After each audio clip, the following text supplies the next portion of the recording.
ilani ya kuhakikisha sekta ya utalii inakuwa, na Daktari Samia akaonyesha njia. Ni halali na ni nafasi yako ya msingi kuja kupita kuona kwamba je, hawa tuliowapa serikali kufanya kazi wanafanya. Haya ulioyaona haya ni ushirikiano na kazi kubwa ya private sector kwa maelekezo ya Daktari Samia Suluhu Hassan. Mahali alipo Makonda, hata ungempa kitu gani lazima utajua yuko mahali. Yani hata ungemwambia kwamba weka kae sehemu fulani, watajua tu Makonda yuko sehemu hiyo. Kwa hiyo hapa bwana, upele umepata mkunaji.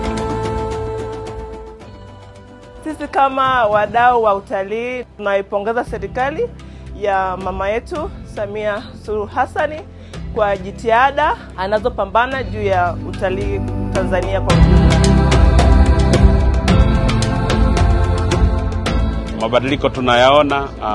Tunamshukuru pia mkuu wetu wa mkoa Mheshimiwa Paul Makonda kwa kutuwezesha. Tunaona jitihada zake za kuhakikisha kwamba sisi kazi yetu inakuwa rahisi na tuweze kupata awareness kubwa kwa wateja wetu na watalii kwa ujumla.